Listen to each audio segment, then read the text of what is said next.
Oke, selamat datang di channel YouTube Ruang Para Bintang. Oke, kali ini kita akan coba membahas soal MIPA Yasop tahun 2021. Untuk bidang fisika kita akan bahas ya di channel ini. Semoga adik-adik kami semua bisa mempelajarinya dan menjadi bahan untuk persiapan ujian nantinya. Oke, semoga sukses. Kita akan bahas di channel ini. Jangan lupa subscribe.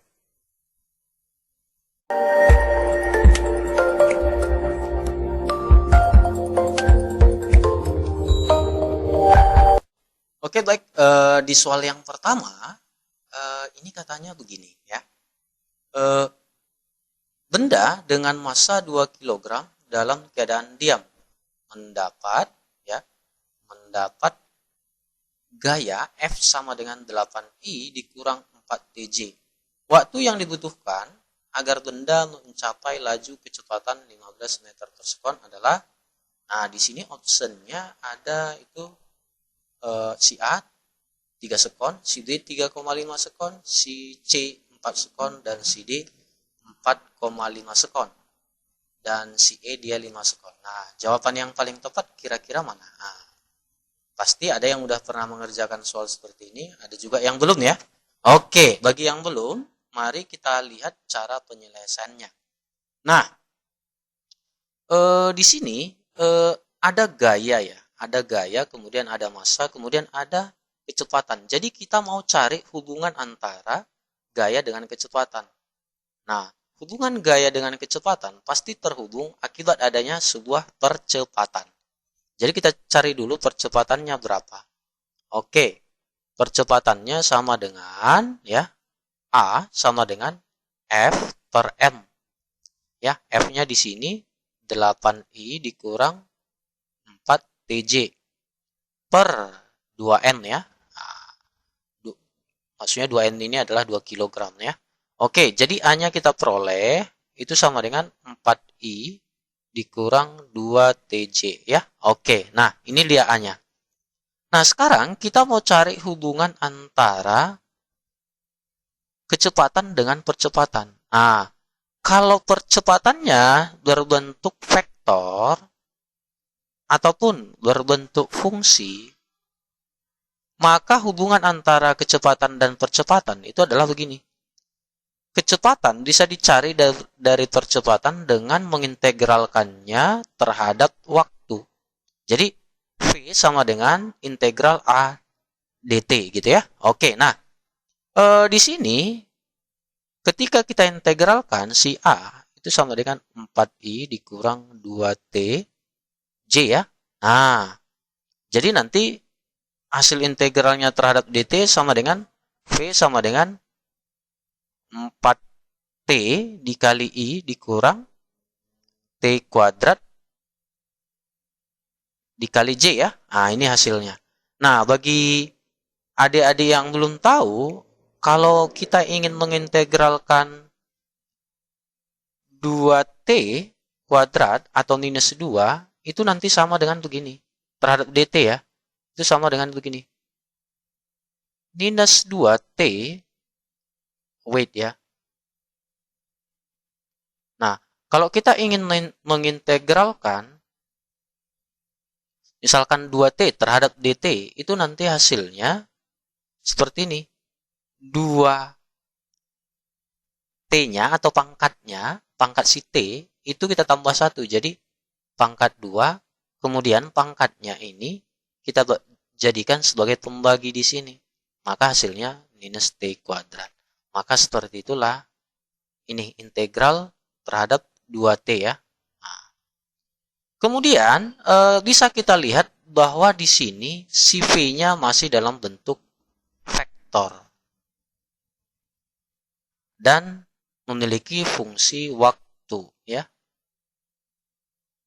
Nah, jadi di sini kan kita mau mencari waktu. Untuk mencari waktu, kita harus ubah si V-nya dalam bentuk nilai. Jadi nilai V itu sama dengan akar dari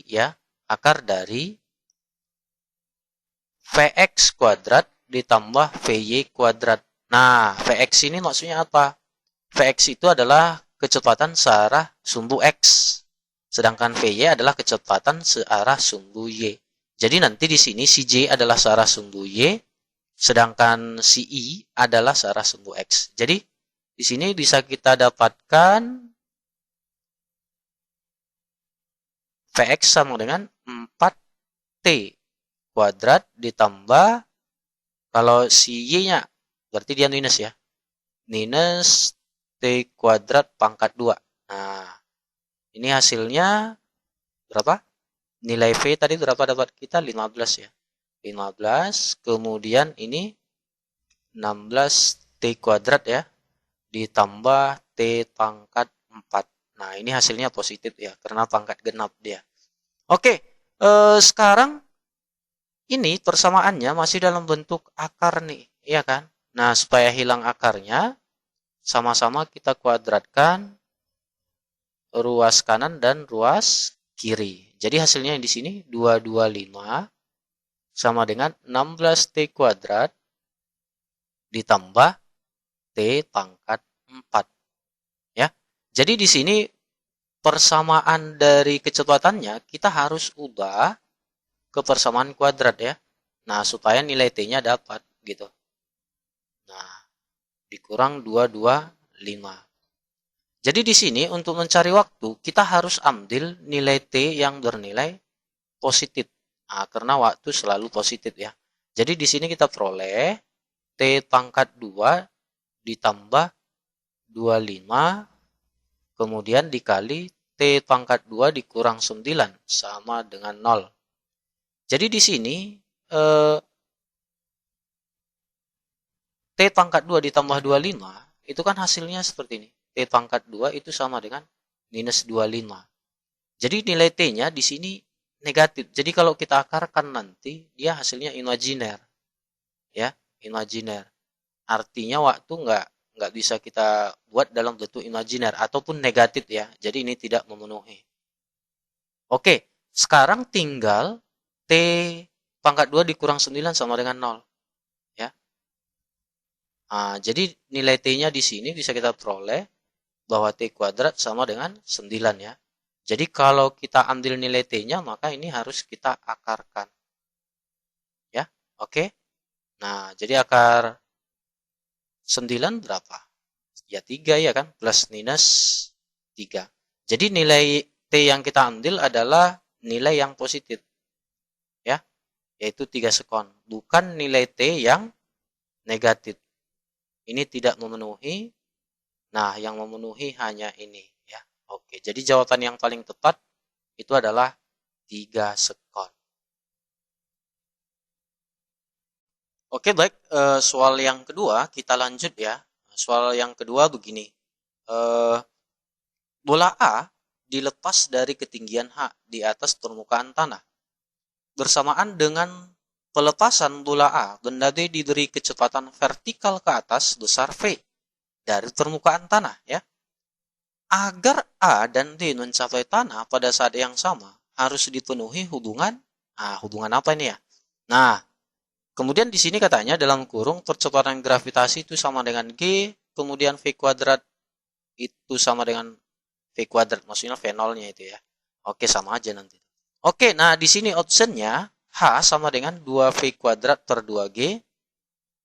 Kalau si D katanya 2V kuadrat per G, kemudian kalau si C itu 4V kuadrat per G, kemudian si D H sama dengan V kuadrat per G ya.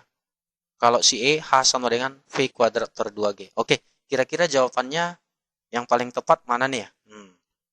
Penasaran kan? Oke, langsung saja. Jadi bola A dan bola B, nah bisa kita lihat ya di sini. Si bola A dia jatuh ke tanah ya, ke tanah. Sedangkan bola B dia dilempar ke atas nih. Nah, ini gerak jatuh bebas. Kalau ini gerak dilempar vertikal ke atas. Nah, tetapi katanya begini, agar A dan D mencapai tanah yang sama. Jadi apa yang kita lihat? Artinya, di sini waktu si A sampai ke tanah sama dengan waktu si D sampai ke tanah. Ya. Nah, kemudian kita akan cari waktu si A sampai ke tanah dulu gitu. Nah, ini dia ya. Jadi ini misalkan tinggi si A gitu ya. Oke. Tinggi si A. Si apa? Si A ya. Oke. Kemudian si D tingginya di sini awalnya 0 gitu ya. Oke. Kemudian kita cari bahwa gerak jatuh bebas mencari waktu jatuh sampai ke dasar itu sama dengan akar dari 2H per G. Namun si H di sini adalah tinggi si A gitu. Ya, oke? Nah, selanjutnya setelah waktu si A sampai ke tanah kita temukan, maka sekarang kita tinjau lagi si D. Si D geraknya itu adalah gerak dilempar vertikal ke atas. Jadi kalau gerak dilempar vertikal ke atas, maka dia nanti begini. HD sama dengan V0 ya. V0 si A, si D ya, dikali dengan waktu si D dikurang setengah G T D dikuadratkan gitu. Nah, ini dia. Tapi ini V0-nya untuk si D ya. Nah, perlu diingat. Nah, setelah itu kita substitusikan nilai si TA. Kenapa nilai si TA? Karena si TA sama dengan TD gitu ya. Oke, nah langsung kita masukkan di sini awalnya si D itu tingginya adalah 0. Jadi ini kita buat aja 0. 0 sama dengan V0 di mana nanti V0 di sini sama dengan V ya. Nah, itu dia. Perlu kita ingat. V0 dikali akar dari 2HA per apa? Per G ya. Dikurang setengah G dikali akar dari 2HA per G kuadrat ya. Oke. Nah, ini kita pindahkan ke ruas kanan ya. Ini kita pindahkan ke ruas kanan atau ini terserah. Tapi kalau bisa ini aja ya, biar gampang. V0 dikali akar 2HA per G sama dengan setengah G dikali ya akar dari 2HA per G dikuadratkan. Nah, kalau ini kita kuadratkan hasilnya nanti 2HA ya. Nah, ini tetap dia. Jadi di sini V0 dikali akar 2HA per G sama dengan setengah G dikali 2HA per G. Nah, sekarang jawabannya udah mendekati ya. Kita coret ini, coret, coret, ya, habis. Ini juga habis. Nah, sekarang tinggal ini, tinggal V0 dikali akar 2HA per G sama dengan HA. Ya. Nah, ini kan masih dalam bentuk akar di ruas kiri, maka harus kita kuadratkan. Nah, ini juga kita kuadratkan, maka hasilnya V0 kuadrat dikali 2HA per G ya, sama dengan HA kuadrat. Maka mana yang boleh kita coret? Si HA-nya ya. Ini hadis 1, ini sisa 1 nih. Maka dapat kita HA sama dengan apa? 2 V0 kuadrat per G. Nah, ini dia. Jadi tadi HA itu sama dengan tinggi si A. Si A ya. Nah, HA ini adalah tinggi si A, sedangkan V0 itu sama dengan V. Maka ini bisa kita tuliskan H sama dengan 2V kuadrat per G. Nah, jadi jawaban yang paling tepat itu adalah mana nih yuk kita pilih. Kira-kira jawabannya mana? D ya. Nah, 2V kuadrat per G. Oke, kita lanjut ke soal yang ketiga. Nah, oke, soal yang ketiga. Begini ya, soal yang ketiga Mesin sebuah mobil memiliki efisiensi sebesar 40% ya, dan menghasilkan daya rata-rata 50.000 kerja mekanik per detiknya selama operasinya. Daya yang hilang dalam mesin tersebut adalah, katanya yang pertama itu adalah 125 watt, 125.000 watt ya. Kalau si D 150.000 watt, kalau si C 20.000 watt, kalau si D 35.000 watt, kalau si E 75.000 watt. Oke, nah untuk menjawab soal yang di sini kita harus cari tahu dulu berapa sih daya yang bekerja ya jika efisiensinya 40% ya. Nah, daya mesin itu daya rata-ratanya berapa ya kan? Nah, kalau mencari daya itu dirumuskan dengan energi per waktu ya. Nah, di mana katanya kerja itu sama dengan energi ya.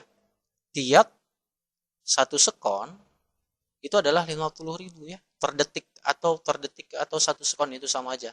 Jadi di sini daya sebuah mesin itu adalah 50.000 watt.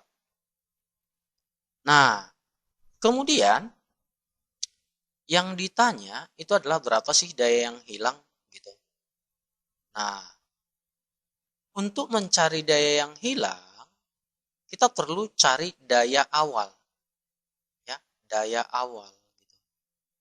Nah, daya awal itu nanti ya T awal bisa kita cari dengan rumus T awal itu sama dengan daya rata-rata dikali dengan ya 1 per efisiensi gitu ya. 1 per efisiensi dari mesin itu sendiri. Nah, efisiensinya berapa? 40%. Jadi di sini efisiensinya itu 40%. Oke? Jadi nanti di sini kita buat 50.000 dikali 1 per 40% nih. Ya kan? Jadi daya awalnya dapat kita peroleh sama dengan 50.000 kali 1 per. Ini kan sama aja dengan 40 per 100. Jadi 100-nya naik ke atas nih. Ya kan? Jadi 50.000 kali berapa? Ayo. Kali 100 ya. 100 per 40. Nah, kita selesaikan dulu yang ini. Habis ya. 10 per 4 berapa? 2,5 ya. 2,5. Nah, di sini T awalnya dapat kita 50.000 dikali 2,5 sama dengan 125.000 ya. Kenapa? Nah, ini aja kita buat dulu ya. 50 kali 25 itu kan sama aja dengan 5 kali 25 ya. 125 tambah 3 nolnya. Nah, ini dia. Inilah daya awal. Nah, sekarang setelah tahu kita daya awal, kita mau cari daya yang hilang. Jadi daya yang hilang itu sama dengan daya awal ya dikurang daya rata-rata yang terpakai. Jadi di sini kita dapatkan 125.000 dikurang 50.000. Hasilnya menjadi 75.000 watt. Jadi daya yang hilang itu adalah 75.000 watt. Jadi jawaban yang paling tepat adalah E. Oke, kita lanjut ke soal berikutnya. Oke, baik. Soal yang berikutnya, ini katanya tentang pesawat ya. Oke. Nah, di sini sebuah pesawat terbang dapat mengangkasa karena, kita mau cari alasannya nih. Kenapa bisa terangkat pesawatnya gitu. Jadi kalau si A memberikan si alasan bahwa berat udara yang lebih kecil daripada berat udara yang dipindahkan. Wow, iya kan? Nah, kita simpan dulu ya kan? Nah, apakah benar atau salah nanti. Kemudian si B, gaya angkat dari mesin pesawat. Nah, ini apakah ada efek dari gaya angkat dari mesin pesawat, iya kan? Kemudian C, pengaturan titik berat pesawat. Nah, apakah ada hubungan? Kemudian si D, perbedaan tekanan dari aliran-aliran udara ya. Oke, ini dia. Kemudian si E, perubahan momentum dari pesawat. Oke, nah sebenarnya ya begini, sebuah pesawat itu, misalkan ini pesawat ya, pesawat terbang ya. Nah, ini pesawat terbang nih. Nah, pesawat terbang dapat terangkat karena adanya perbedaan aliran udara, yaitu kecepatan. Nah, gitu dia. Jadi, kalau ada perbedaan aliran kecepatan udara, maka terjadi gaya angkat. Jadi, misalkan ini nanti V2, ini F2, dan di sini nanti F1 sebagai gaya angkat, dan di sini V1. Nah, jadi kalau kita ingin mencari berapa sih gaya angkatnya, gaya angkat sebuah pesawat, itu nanti nilai F1-nya itu harus lebih besar daripada F2. Jadi syaratnya dulu itu adalah F1 lebih besar daripada F2 gitu. Supaya pesawat terangkat ke atas ya. Nah, jadi untuk mencari gaya angkat ini ya, untuk mencari gaya angkat ini bisa kita buat sebuah persamaan bahwa F1 dikurang F2 itu sama dengan setengah rho. Rho itu adalah massa jenis apa ya? Massa jenis udara dikali dengan luas penampang pesawat ini. Seberapa luas dia? Dikali dengan V2 kuadrat dikurang V1 kuadrat. Nah, dari sini bisa kita lihat bahwa ternyata kecepatan aliran udara sangat berpengaruh terhadap gaya angkat. Begitu ya. Nah, jika gaya angkat di sini nanti, gaya angkatnya itu positif, maka dia terangkat ke udara. Tetapi jika gaya angkatnya itu negatif, berarti dia turun ya. Nah, di sini kita peroleh bahwa jika nilai V2-nya lebih besar dari V1, maka dia terangkat. Kenapa terangkat? Karena nanti F1 dikurang F2 atau gaya angkatnya bernilai positif. Nah, jika nanti V2 lebih kecil daripada V1, maka dia akan turun. Kenapa? Gaya angkatnya nanti bernilai negatif. Jadi, gaya angkat sebuah pesawat itu dipengaruhi oleh aliran dari udara, yaitu aliran yang berada di atas sayap dan aliran yang berada di bawah sayap. Jadi, jawaban yang paling tepat itu adalah D ya. Akibat adanya perbedaan tekanan. Nah, perbedaan tekanan ini disebabkan oleh karena adanya aliran-aliran udara ataupun adanya perbedaan kecepatan aliran udara. Nah, begitu dia. Oke, kita lanjut ke soal berikutnya. Jadi jawabannya D ya.